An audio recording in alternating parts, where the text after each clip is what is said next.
Well, hello everybody, and welcome back to our medieval Total War Holy Roman Empire campaign. And what a strange empire it is. It is AD 1443. There's only 10 more years remaining, and this is the territory we have. Now, I'm not sure if we're going to hold all of this at the end of these 10 turns, but this is basically the extent of our empire at the moment. Maybe we'll try to grab a few more possessions. There are some parts of our heartland that I kind of wouldn't mind getting a hold of, but as you can see, the Hungarians have started moving in against the Spanish, taking some of this territory around us, so I'm not sure if we'll be able to get to that. The other thing is the Golden Horde has us pinned down pretty well in Italy. This is, of course, a hugely important province for us. This is the only place where we can train our Gothic sergeants and our Gothic knights and chivalric knights. And Sicily is the only place handy that we can train chivalric sergeants and chivalric men-at-arms, arbalesters, and halberdiers. We have a couple of pretty good armies here, but if the Horde wants to throw everything at us, and they could, I think we would be hard put to it indeed. And I'd really rather not lose Naples. Technically, though, we don't need Naples at all.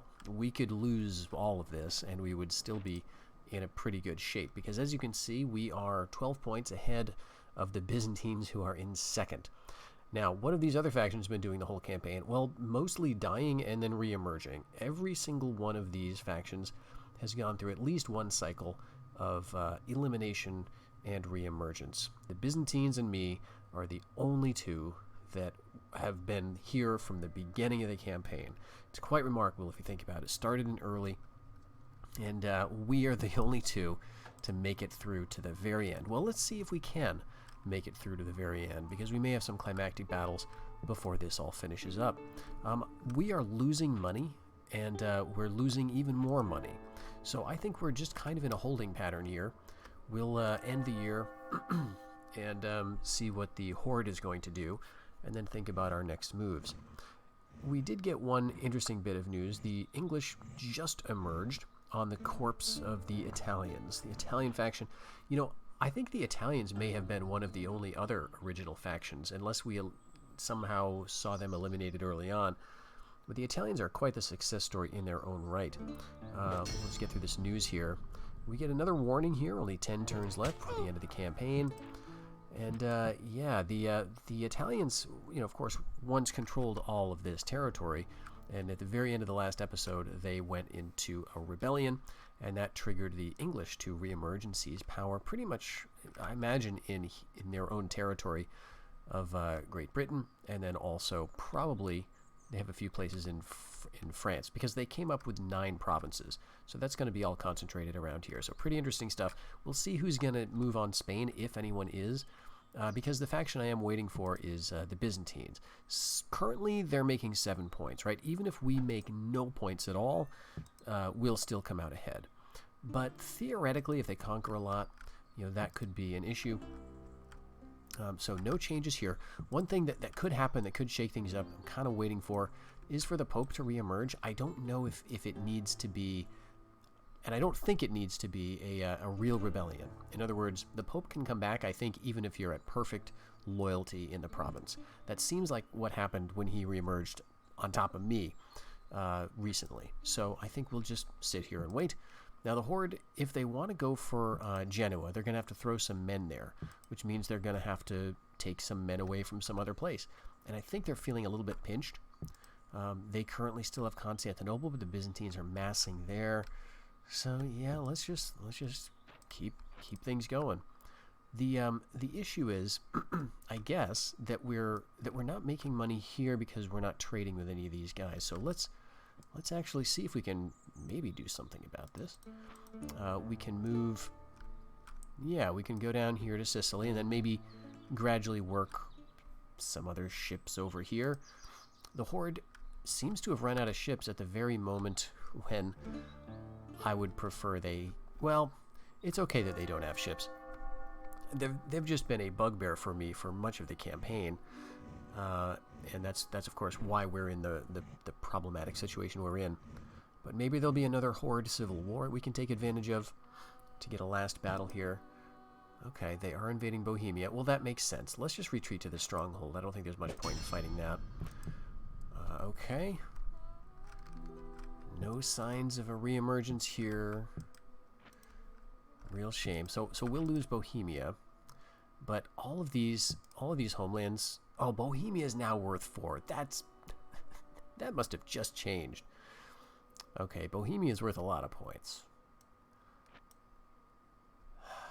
Let's grab it back. Poland is worth nothing, actually. So let's destroy Poland. This has kind of been the way the campaign has gone. We have made a lot of our money through plunder. The vast majority, I think. We never really got to enjoy a good trade income kind of campaign. So yeah, we'll just take all this stuff out. Yes, and okay, good. Loyalty is eking upward in these places, so we can keep everything just like this. Maybe we can venture. No, we got to keep that on high taxes. We can go to very high in Denmark. Okay, and yes, let's now take this army, which has some good units, including some longbow mercenaries. No Gothic knights. They're up here. Let's keep them up there. That feels pretty important, and we'll go down to Bohemia. We'll see if we can help out our Pavies crossbowmen and get this back. The other thing, do we want to do this now? Let's see what we've got in the immediate vicinity, because Rome has 1, 2, 3, 4 really dangerous units. 5, 6, 7, 8. And we could deal with this.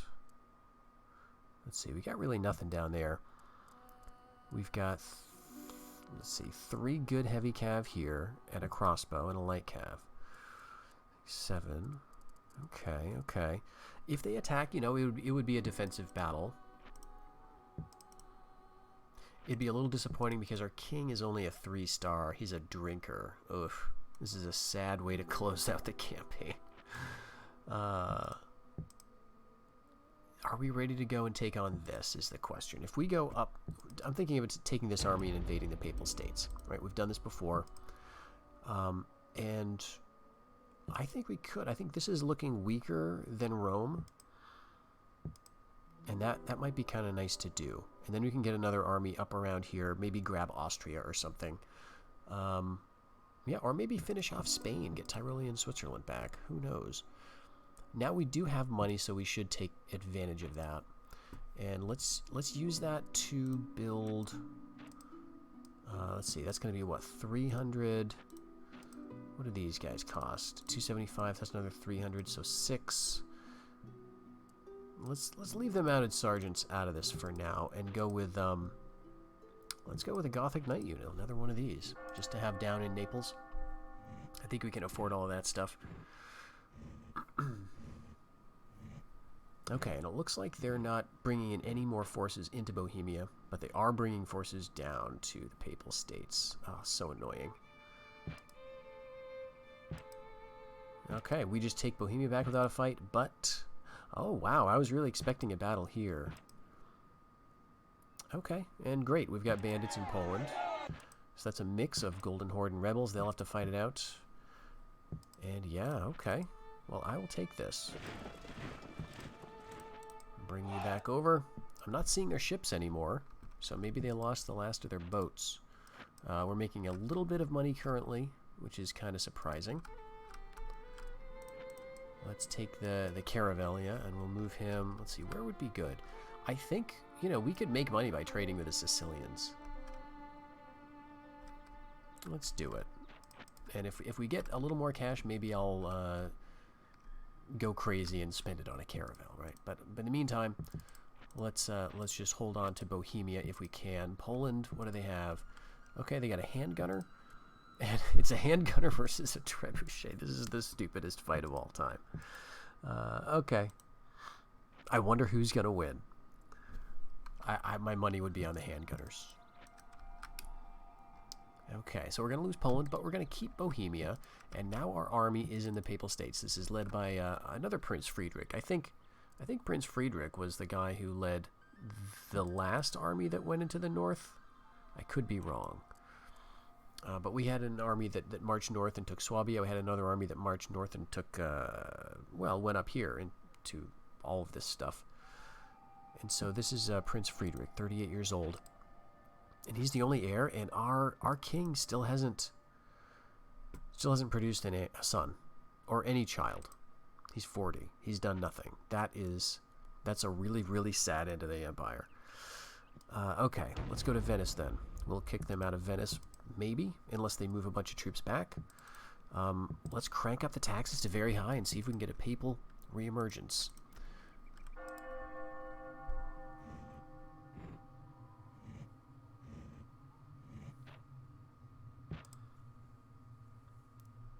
Okay, interesting. So the Hungarians are withdrawing. The Khan is down in Serbia now, and this is going to be a big battle. Oh, this is great. Let's see if they stick around and fight this, because we are not alone in this fight. We are.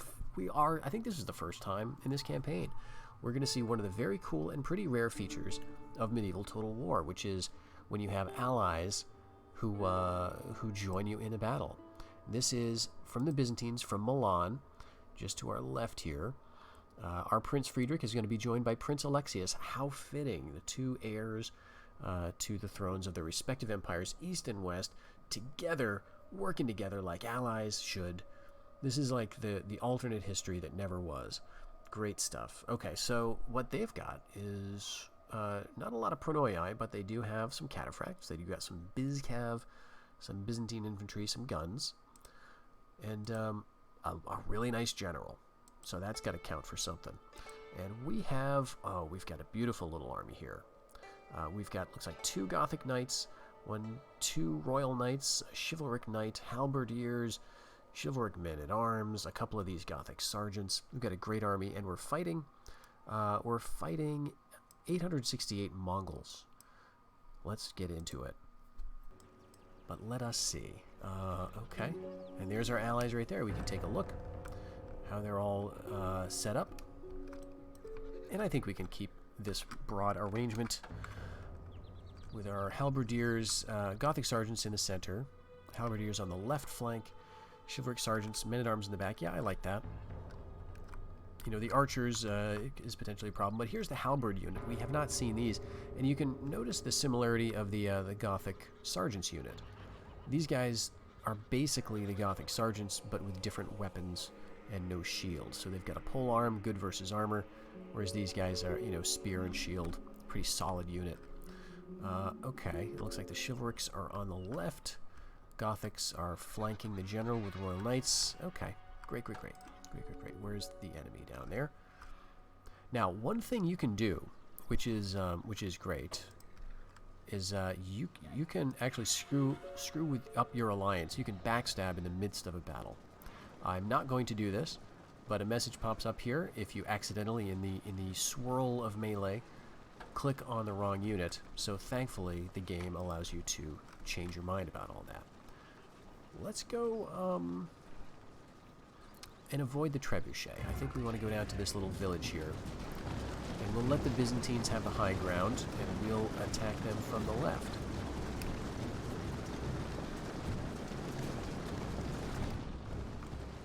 See what the Mongols do, if they move off as soon as we crest the hill, or are they going to stand and fight? They do have considerable numbers, but they are outnumbered by both of our armies.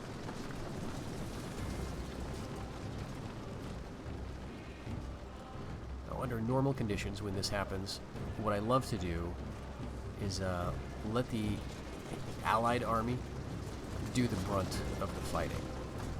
But in this case, you know, it's me and the Byzantines. We're both rivals for you know, points and so on. I want the glory, right? I'll go and do the sort of chivalric fair fight kind of thing.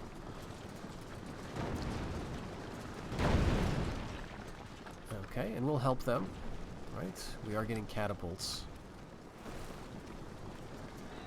All right, so it looks like they're moving back up the hill. Let's go up the hill then.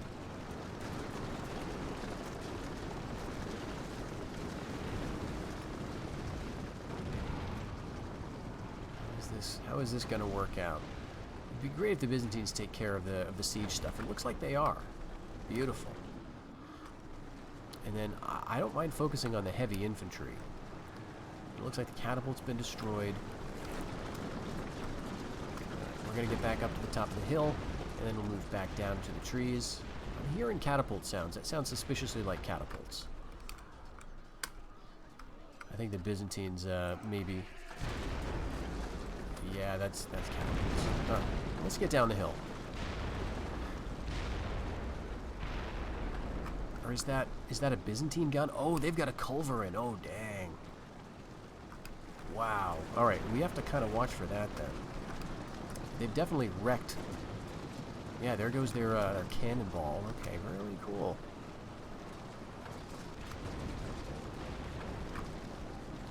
Okay, where do we want to go here? There's heavy cav over there. Let's send the chivalric knights in. They're pretty fast. I think their fatigue is quite good. There's Mongol warriors over here, but we'll just shoot them. And you guys definitely turn around. I don't know how they get screwed up, but our guys are for some reason facing the wrong direction here. We're going to charge in. Let's see if we can save Prince Alexius here.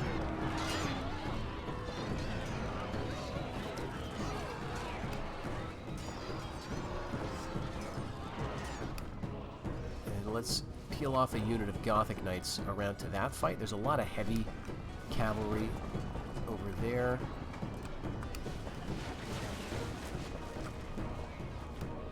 We'll just sit here and take it from these Mongol warriors. Let's move the halberdiers in as well. And Gothic sergeants can go over.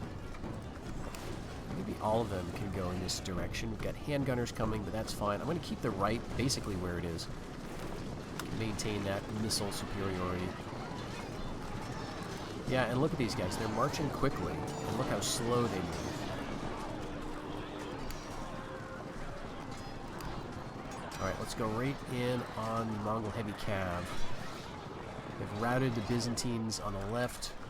We're going to try to swoop in to save the day. Let's get our sergeants over here. Wrap around, and maybe we can catch the Mongol horse archers. Alright, our Gothic Knights are getting in. And we're attacking the Mongol heavy cav. This is the enemy general.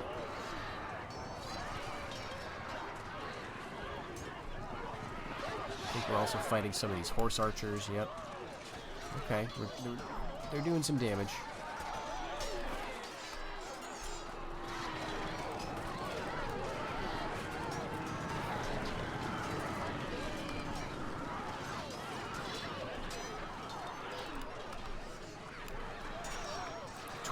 Losing badly, yikes. Okay, let's bring the general and a unit of Royal Knights.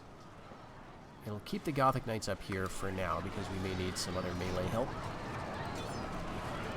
Let's take out the Mongol. Alright, let's go after Khwarezmian cavalry. You guys can fight Mongol warriors. What do we have? 8 chivalric knights, and our halberdiers are doing okay. It says they're losing badly. Are our Gothic Knights routed? No, they're not. Actually, we're doing great. Let's come back over here. Byzantine general has been killed. Prince Alexius is gone. Okay. Let's go right after both of these Mongol heavy cav, or the Khwarezmian cavalry. Let's slowly walk our Gothic Knights over there. Let's see, can we cut these guys down? We've got the halberdiers working. They're slow too. Heavily armored, very tired though. Alright, 22 Gothic Knights. Not performing as well as they have in the past. So let's try to get them back here. Take out all these units. And our chivalric knights really get chewed up too. We're facing some very strong units apparently.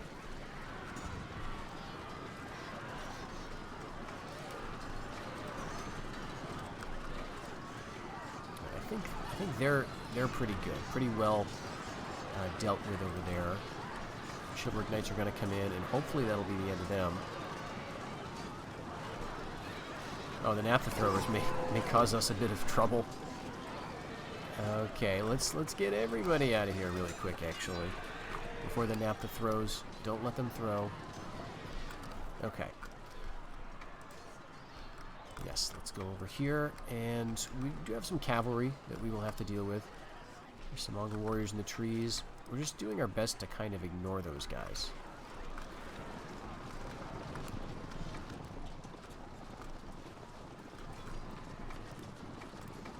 Alright, what I'll do is we'll cast a wide net to catch the Mongol general. And over here we've got a couple of knots that we may need to go down and support, actually.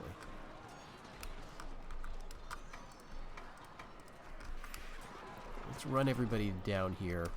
All the melee guys. We've got the archers up on the hill. I think they'll be fine. But yeah, our Gothic sergeants get surrounded.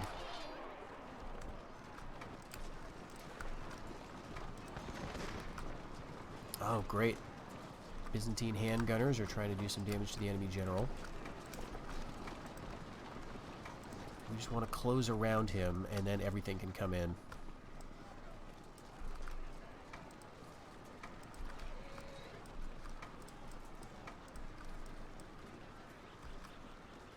There's 30 of them right now. Not doing any damage, it looks like. How is this going? We're still holding on here. Let's hit those handgunners. Let's go hit those peasants. Archers. Okay, everything there is fine, I think.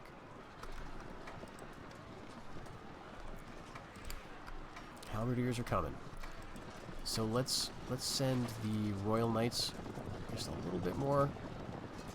Looks like the handgunners have run out of steam.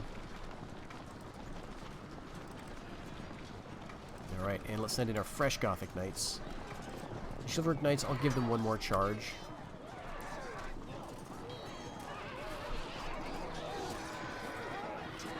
Alright, that did a good bit of work here. Oh, listen to those hooves.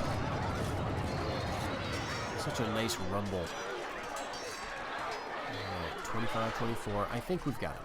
I think we've got him at this point. We can send up the Halberdiers too. And should we turn and help this, or are we good? We might be good at this point. Let's change the targets. I think, again, the Mongol warriors we can just deal with later. Okay, they're going to charge in on our chivalric sergeants. This is a good unit. We may lose this this group of sergeants. So hopefully they'll stay back for a little while. Okay, we can have you turn now. Turn and take care of the step-heavy cav, and maybe you can turn and take care of that. Yeah. We'll just turn and face him. How about that? We'll just keep herding them kind of towards our guys. God, this unit is insanely good. I mean, they have lots of valor. I'm going to keep my general out of the fight for now because I don't want to catch a handgunner bullet to the face. Okay.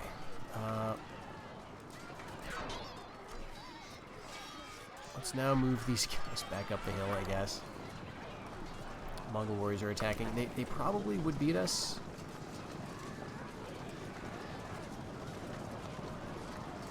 Let's change the fire to them. Actually, let's throw in the archers. I think, we've got the numbers. We would be able to handle that. That's just down to 4. I think the Halberdiers did a lot of that. How's our Gothic Knights? Okay, we still have 38. This was a unit of 40. So that's quite good. We didn't even lose that many of our 19 away. Wait, oh, that's because you're not fighting. Okay. I thought you looked suspiciously fresh. Alright, it's now down to like some units that are scattering over here, which we should probably do something about. Chasing Mongols. There we go. They're running away. That's good. This is one of the facts of life, fighting the Mongols. Not a fan of this part of the battle. When you're pretty sure you've got it won, but they're just, scattered around, and because it's an attack, you have to beat the timer. Alright, down to just 1. I'm thinking we can probably bring him back over here to help us catch routers, and the same thing with you, 19 Gothic Knights. But yeah, look at this. They got a very, very strong looking unit of step heavy cav. We'll need to shoot it or it will need to give up.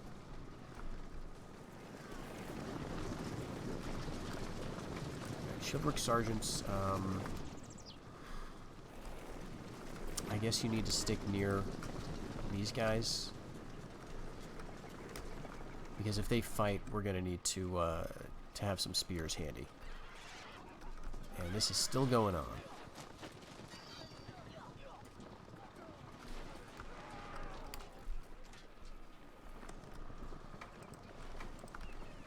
Okay, we are running down Slav javelin men with our chivalric men-at-arms, and we're just being followed and shot at by horse archers.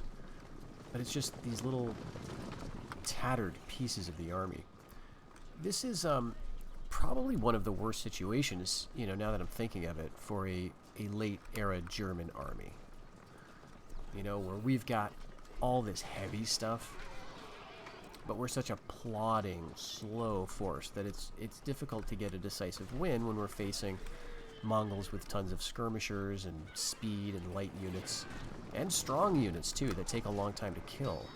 Because if it was like we were fighting the early period Turks or something, this battle would be over very quickly, I think. You know, we would just crush any of their melee stuff, and then, yeah, we would sit and take their arrows while we plinked at them with our own crossbows. But it would be a very different kind of battle. This stuff, because the Mongols can do melee, and they can do this kind of thing, where we have to stay on their units, but then they turn and cut us down. It's just, it's difficult. And yet we're managing, right? Like, we're gonna win this for sure, I have no doubt. It's just a matter of catching them all. Jeez. Someone kill that guy.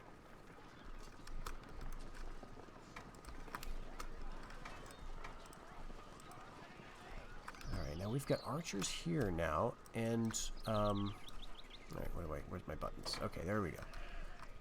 Where's the Slav javelin? Let's chase down the Slav javelin men with the archers.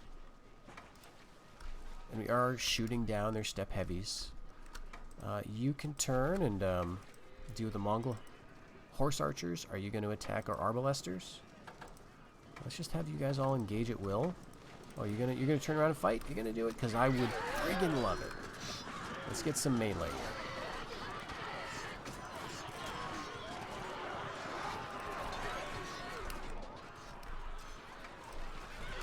The enemy general has been slain. Finally. All right. Even now his body is They being rout. borne away. They rout. They rout. And I think people are probably about to get the message. Probably going to see some withdrawing here. Let's speed up the timer. There we go. Great. So the enemy are fleeing the field. Now, we'll see who gets the province here. Okay, we've taken province, control of the province. Great. Now, I guess we didn't get a message here, but the way it works is whoever controls the larger force is the one who gets the province. And I think it's whoever has the larger force at the end of the battle. So if we had lost enough men to get underneath whatever the Byzantines had, then they would get the province, not us. So, you know, that could have been very touchy. I mean, it wouldn't really have mattered because the Byzantines, again, are making 7 points here. But that would have given them maybe another one. So, you know, that's that. Are we allied with Hungary? We are. So we're now pretty much hemmed in here. Unless we want to attack Spain, our choices are limited to betraying our ally of Hungary, betraying our ally the Byzantines, which I was kind of thinking about. Let me be perfectly honest here. Thinking we could get another really nice ransom here just at the end of the campaign. But I'm not thinking about doing that anymore. Let's destroy this border fort. Let's destroy the improved farmland. And maybe we can move our guys back home, right? And see if, you know, we can do this again later, get some retraining, maybe get some ships to carry us over here. We do have an extra boat, I think. Oh, that's right. No, we're trading with the Sicilians. who are down on Malta. Let's see, and they do have a princess and a border fort. Okay, so you know, one fun thing to do is try to grab a princess and then see if you can assassinate the family, and then see if you inherit because you married their daughter. I've never been able to make that work out intentionally, but it is something I'd like to work on, maybe in some future campaigns. Okay, but with that, you know, we got Venice. Let's crank up the taxes to very high. I don't know if the Pope ever owned this, but if so, maybe they'll reemerge.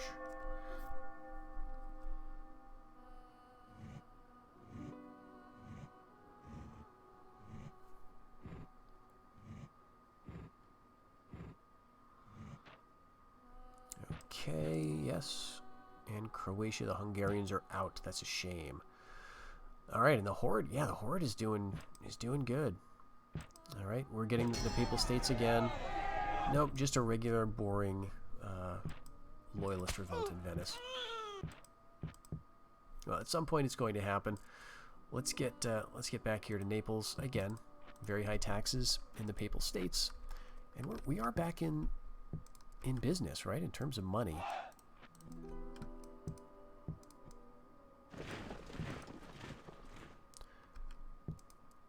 Okay, well, we'll be able to retrain you next turn. Maybe we'll do like one more battle or something. Let's see, 49, 50, 51. If we get a ship 52, let's train some ships. Right, I know it's kind of ridiculous because we're basically out of time. But let's get a ship in every port and see just what our options look like.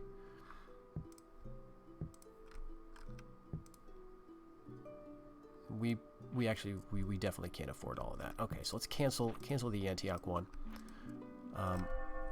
But if we could get across the Adriatic to do one last thing, I don't know exactly what that would be. Maybe we can.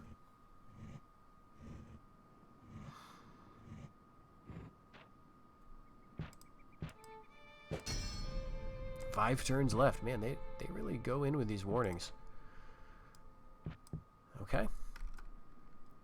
And are we going to keep the Emperor? He's got 5 years. We probably will. This will probably be the last Emperor in 5 years' time. Okay, everything basically the same. I'm surprised the Hungarians have still held on to Serbia. But you can see they're trying to extend their influence from down here all the way here, and they do have Prussia still, so I'm kind of rooting for them at this stage. We don't have any fear that they're going to overtake us in points, so it's just about making the Horde less annoying for the last few turns. Just assassins everywhere. You can tell we're at the stage of the campaign where it's like, kind of doesn't matter. I mean, what did we start with? I don't even know. This may have been a full unit of urban militia. The problem now is that he's super disloyal. So let's put that guy in charge. That's at least 4 shields of loyalty. And yeah, places are pretty happy. 1 more year for our ships.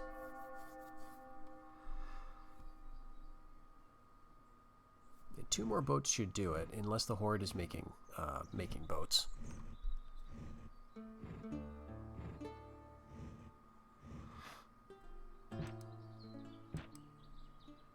Huh. So both the Horde and the Hungarians withdraw here. So this is the Polish? Interesting. So the Polish, I think they moved from Wallachia. Let's see. Is that where they are? Yeah.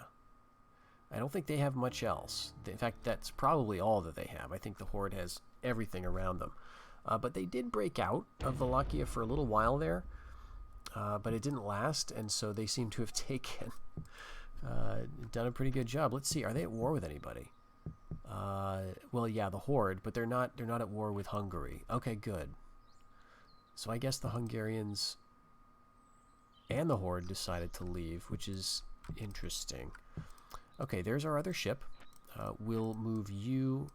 Well, no, this will work. We just need 1 in the Adriatic. We'll move you to the Adriatic. And we'll move you down. Nope. Right there we go. And you can go down 1, and you can go over here, and we'll just, you know, we'll see if we get sunk. Or if that ship moves. But next year, you know, we could move an army over there if we wanted to. What would we want to train? Let's do a fresh unit of Gothic Sergeants. No, let's do Gothic Knights. And we want to go out doing Gothic Knight stuff. And I think that'll be just about it.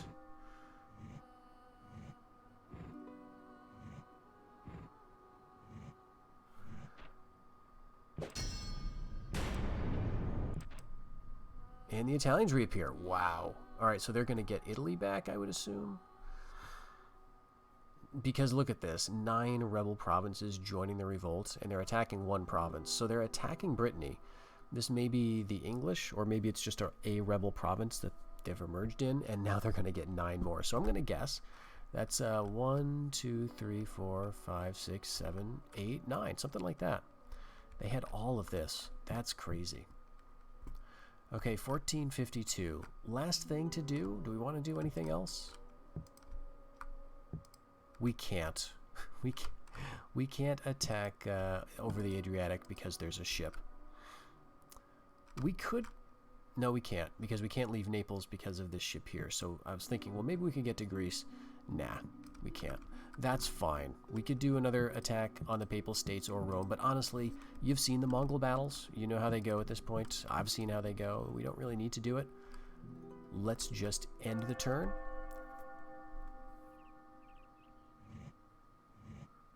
So the English are still around. Let's see if they're going to be at war with the Italians now. And the Danes and the Spanish. So this is, it's really interesting to see these little kingdoms, you know, emerging in just the wreck that has been made of what was once my territory. It's fascinating. Okay, so we won that. And perversion. All right, what a great way to go out. It's 1453. You know, now we could do our final battle if we really wanted to. What would we do? We could attack Greece. We could attack... well, pretty much any of these places. We could attack Sicily if we want, or the Sicilians if we wanted to. But you know what? I really don't feel like fighting the Horde again, and I don't think we really need to go and attack Malta. We'll just leave it the way that it is. Here's our empire. 1, 2, 3, 4, 5, 6, 7, 8, 9, 10, and 11 provinces. Is that right? Something like that. It's a weird Holy Roman Empire, but we managed to hold on to it. We managed to keep our dynasty going throughout the crazy campaign that we've had. And I'm going to say, we're going to click end year here in a second.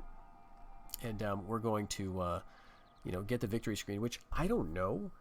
Have I seen? It's been forever since I've actually completed a campaign on the big map of Europe. So I don't even know what this is going to look like this little victory screen, and maybe there'll be a little speech too. I don't know.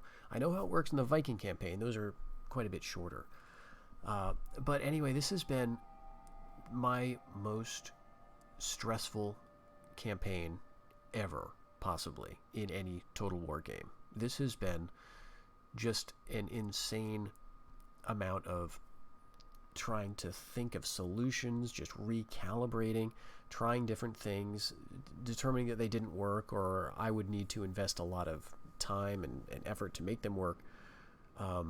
Changing plans, right? Just abandoning territories. I have never had to work this hard in a campaign, and to have it actually sort of come off and win at the end, really surprising. I thought I was going to be eliminated probably about halfway through. I thought we were just going to preside over a few civil wars, and then we would get a coup de grace somewhere. Maybe we'd get a nice heroic last stand.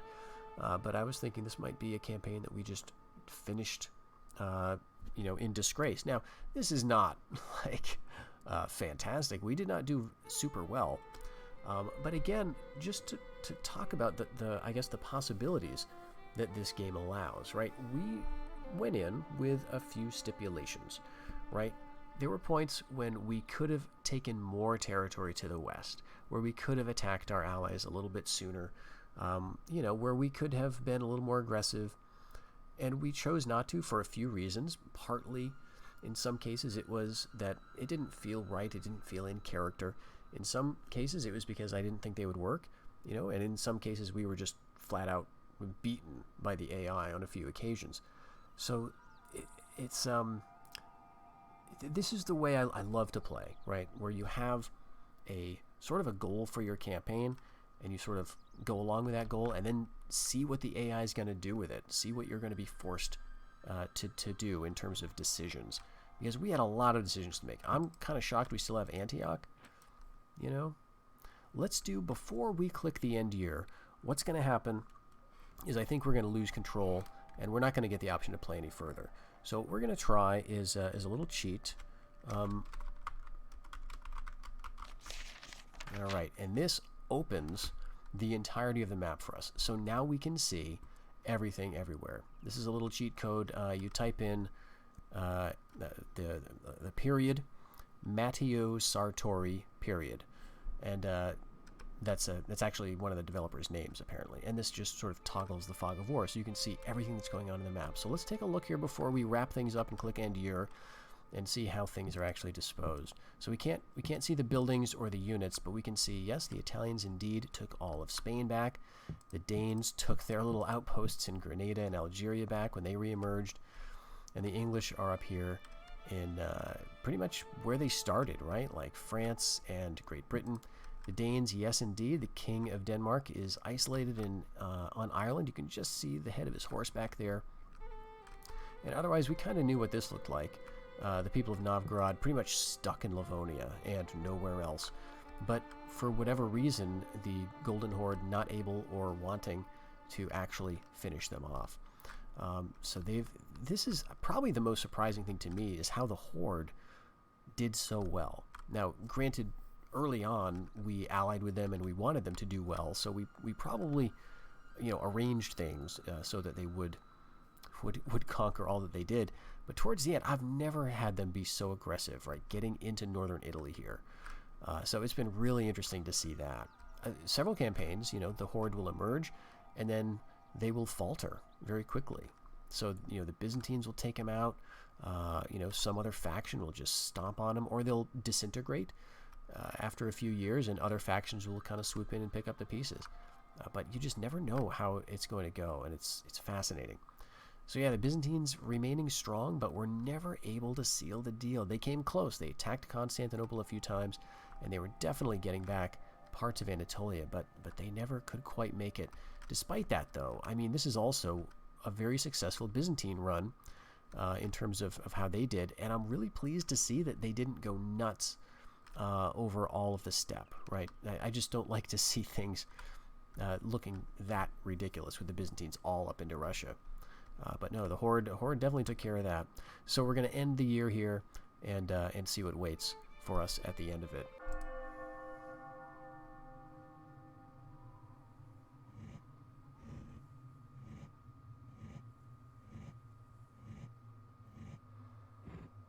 Okay, the English and the Italians are going to go to war. Byzantines trying up in Armenia.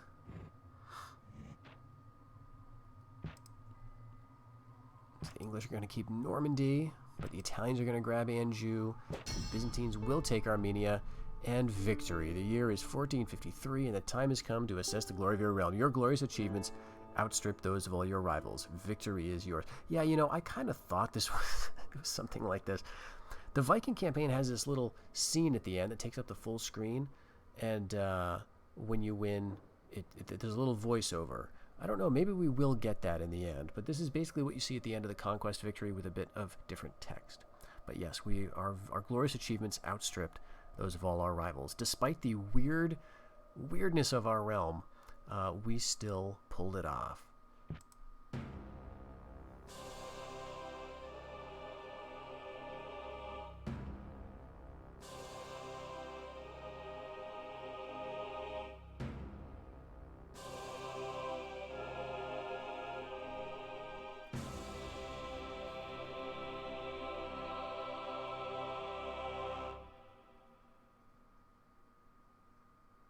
A 1,000 years ago, the tribes of Germany fell upon the Roman Empire and brought it low. plunging the world into darkness. Now they have built that empire anew, twice as glorious as before. Elected by his lesser princes, the Kaiser holds the fate of Europe in his hands. Providing peace and security throughout his mighty realm, he defends Christendom from the heathens beyond his borders. Truly does he deserve the title of the Holy Roman Emperor. That's great. So it is like in Viking Invasion. You get this little end of the scene, end of the campaign scene, and a nice little voiceover from the guy from the intro. Of course, now I think that was a little quiet. I'll see if I can increase the volume for when you're watching it. But love this little art here, right? What great stuff. Unfortunately, the stuff he was saying about our mighty realm and holding back the heathens from beyond our borders doesn't really apply, right? Because we let the heathens right in, and they occupy the throne of St. Peter, unfortunately. So we're not keeping the heathens out. We're just barely hanging on by our fingernails. I also gotta say, love this outro music. And if we click any button now, is this gonna change? It's gonna bring us to the credits, I think, right? Yes. So we're gonna get this beautiful line art. Love this stuff while the credits roll. Well, thanks for joining me for this one. The Germans, it's really interesting. They're a very top-heavy roster, very slow plotting units. I don't know. I'd like to give them another crack when I'm not recording, so I can be maybe a little more focused, right? I think recording does take up some of those brain resources, and you really need them when you're playing as the Germans. So I'll definitely give them another shot on my own. But I'll just let this roll for a couple of minutes. Thanks for joining me, guys, and I'll see you in the next one.